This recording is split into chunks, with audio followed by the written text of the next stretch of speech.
Alors, on a à la fois la question de la localisation de la production, la question de la citoyenneté et notamment de son corollaire qui est le fait d'acquitter des impôts. Et on a également l'intervenant qui a dit qu'on n'avait pas tiré les leçons de la crise de 2008. Donc, effectivement, on les a pas triés, pas tirés. Donc là, il est urgent de les tirer et c'est d'autant plus urgent qu'on, pour la première fois, on cumule une crise économique qui est à la fois une crise de l'offre et une crise de la demande et puis une crise sanitaire majeure.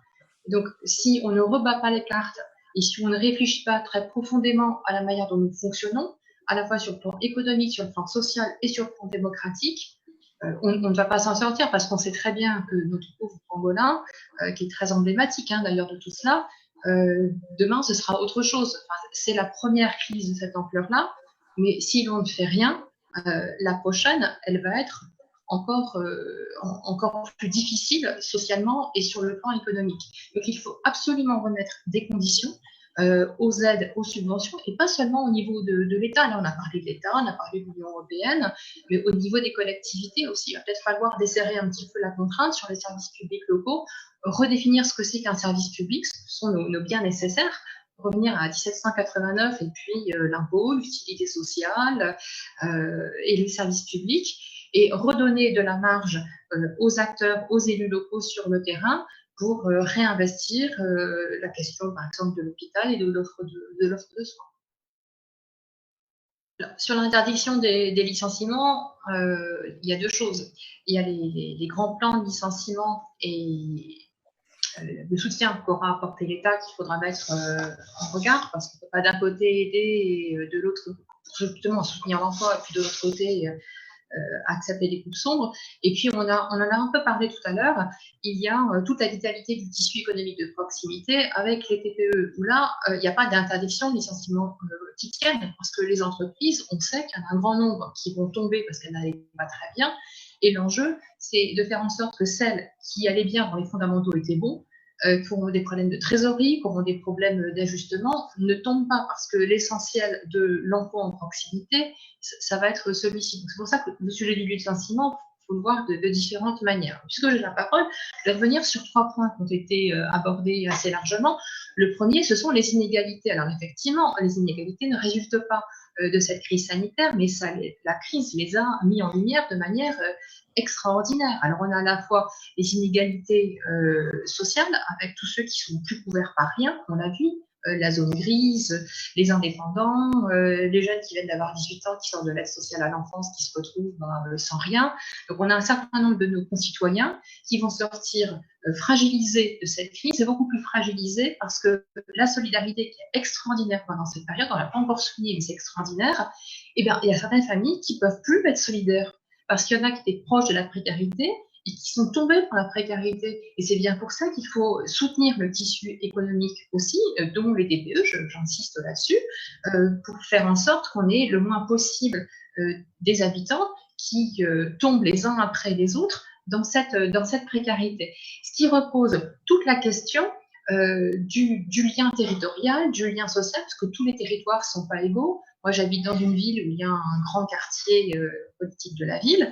Et alors, dans les quartiers politiques de la ville, il y a une population beaucoup plus jeune que sur le reste des quartiers. Donc, on pourrait se dire qu'elle est moins touchée par la pandémie. Évidemment, on a tous constaté que c'est l'inverse. Parce que se concentrent, malgré les plans de rénovation qui se succèdent, se concentrent les questions de précarité, justement, d'accès aux soins, d'enseignement, de socialisation. Donc, il est vraiment urgent de sortir le plus possible et qu'on ait de l'argent fléché le plus possible pour sortir toutes les situations de fragilité de cette ornière dans laquelle la crise actuelle va les plonger. Donc, on a toutes ces questions d'inégalité. Et puis derrière, on l'a dit, et le lien entre les deux, je le vois dans la notion, j'y reviens, la notion d'utilité sociale.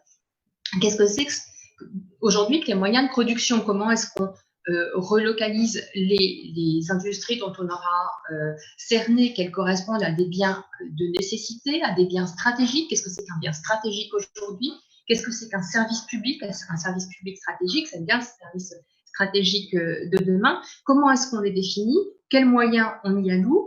Et quelle grappe en proximité je reparle de la solidarité parce qu'on a vu des écosystèmes dont on n'avait même pas l'idée, qui se sont mises en place pour confectionner des masques, des protections, etc. Et donc ça, ce serait bien les identifier, ce serait bien les soutenir, et ce serait bien d'en faire quelque chose collectivement, même si on ne peut pas compter sur juste le bénévolat, comme on n'a pas à compter sur la générosité et la charité des grands groupes et des évadés fiscaux qui devraient juste payer leurs impôts. Voilà, ça c'est le deuxième point, et ça me conduit à la dette. On l'a vu tout à l'heure, on est sur la question des paradigmes européens. Et donc aujourd'hui, moi je pense qu'il est temps, avec cette crise-là, de questionner les règles, de questionner les 3%, les 60%. Les traités, finalement, remettre en cause La les traités. politique monétaire, elle doit être neutre? On n'en est pas si sûr, d'ailleurs c'est inscrit nulle part dans le traité. Est-ce qu'il n'est pas le temps de l'orienter avec la BCE pour soutenir un vrai projet écologique? Parce que les 1000 milliards qui sont d'ailleurs plus 600 milliards, c'est en principe sur le Green Deal pour avoir une vraie politique écologique. Et là, il faut arrêter de mettre des petits pansements et puis de limiter l'impact qui irait pas bien, puis d'optimiser celui qui va bien, pour remettre l'écologie au centre de l'appareil productif et de flécher la commande publique, de flécher les investissements de manière extrêmement significative sur ces questions. Et ça, forcément, ça se passe aussi, et majoritairement peut-être, au niveau de l'Union européenne. Et on ne peut pas y couper, il faut absolument re-questionner ces règles-là.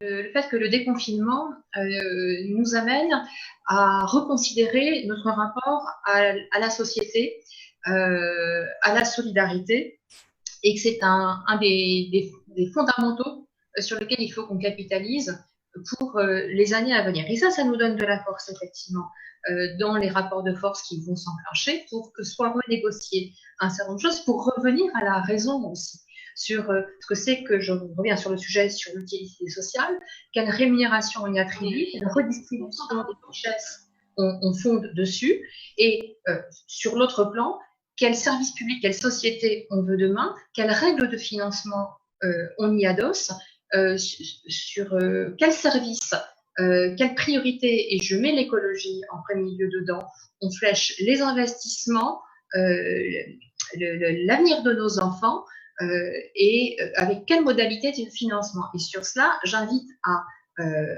éclater les cadres tels qu'ils existent aujourd'hui pour réimaginer des modalités de bâtir tous ensemble les moyens d'assurer une planète sûre, un avenir socialement responsable pour nos enfants et nos enfants, parce que c'est quand même de ça dont il s'agit.